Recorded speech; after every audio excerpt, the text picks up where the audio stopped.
a proposal, so I speak. Ms. Elizabeth Quat, Mr. Deputy, Hong Kong is at a crunch time. The Occupy movement might end in bloodshed. I don't want to see anyone hurt. I believe only rationality, peace and love can solve this crisis. Whether we are for or against the movement, we are in the same family. Maybe we have different values and different political views. Maybe we have different ideas about the pace of political development. But I believe the majority of people want Hong Kong to be a good place for work and living. People will be saying, if you win the battle but you lose the family, what good does it do you? This is the 19th day into the movement, and everybody in Hong Kong loses. Hong Kong is torn apart. There is a wave of unfriending people on Facebook, and even family members are arguing with one another, and our international image has been tarnished, and our economic development will be damaged in the long term. We now only selectively listen to things we like to hear, and we are having widespread publicity of hate and confrontation. Now you can occupy anything, it seems. Hong Kong has suddenly turned from a society of the rule of law into a lawless society. Why do you want to occupy Central? Members and students say they want genuine universal suffrage. They want a Hong Kong with more justice and democracy. I was quite moved by the passion of the students. I thought there is hope for Hong Kong. We didn't want to stop them. We also want to protect them. However, as things develop, we are saddened by the developments. People supported it, but now people are getting angry. I'd like you to listen to the voices of the public and rethink the issue. Let's talk about freedom. Many people said, you have the freedom to pursue your ideal, but I also have my freedom to go to work. Your freedom is now hurting my freedom. I should also have the freedom to oppose the students' movement. Second, justice. Is it that the pursuit of justice is predicated on the destruction of the rule of law? Should tramps be able to go to Happy Valley? Should civil servants be able to go to work?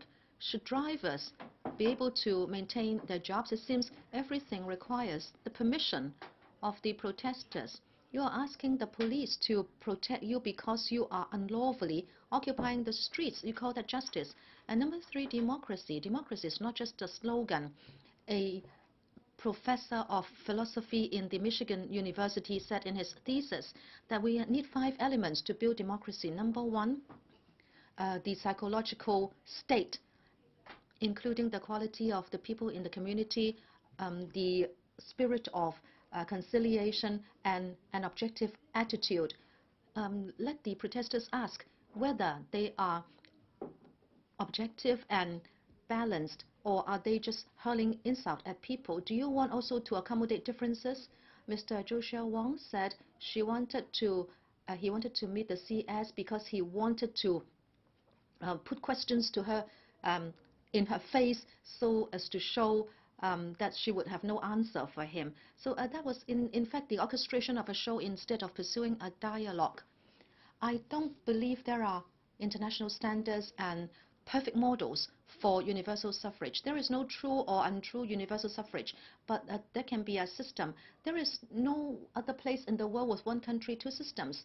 The road to democracy for Hong Kong will depend on the mainland and ourselves. We need to feel the stones and cross the river. We have to do it step by step. You cannot do it with too much haste. We don't need to be told what to do by other countries. The Occupy movement cannot show us a world with freedom and justice. And what is democracy? We say, I may not agree with what you said, but I would defend to death your right to say it. But we also own the roads of Hong Kong. Please go to places that do not disrupt our daily lives and continue to express your views peacefully.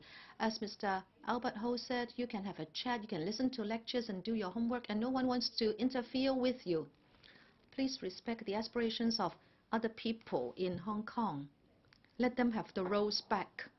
Mr. Deputy, I believe the majority of the students out there are peaceful and rational, but as a matter of fact, there are many protesters who are not students.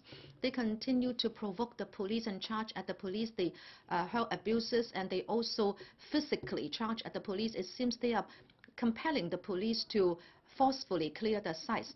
And the situation is very treacherous out there in the night.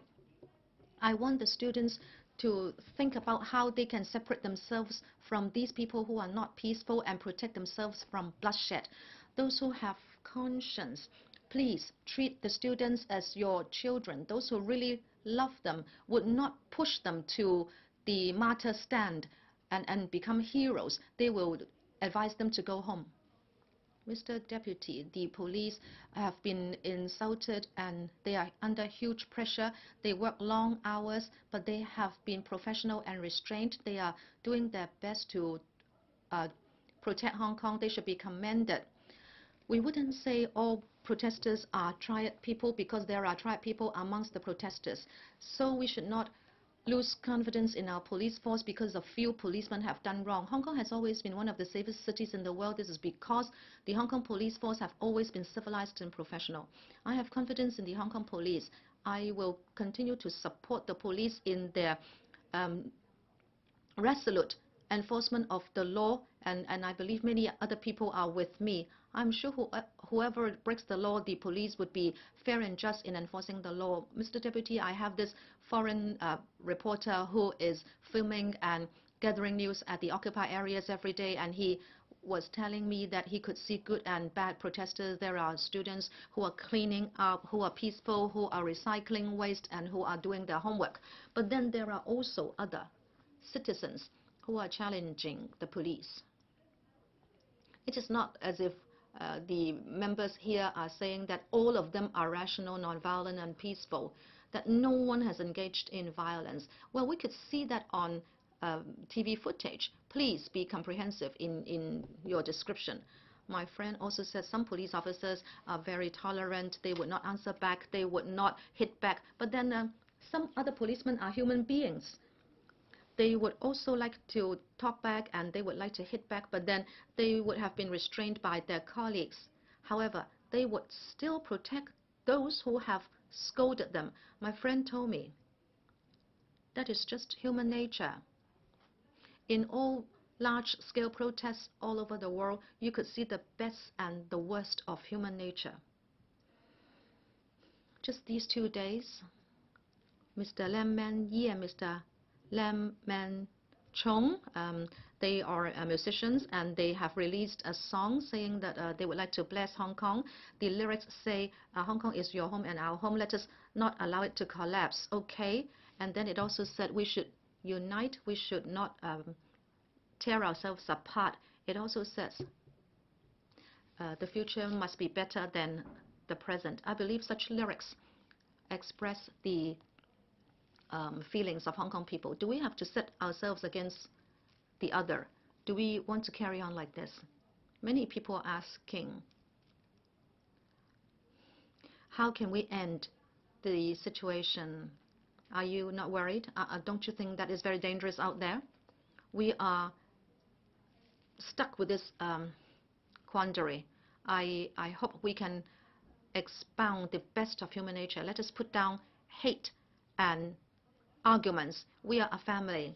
We can make use of legal and reasonable ways in order to build a better and more democratic Hong Kong.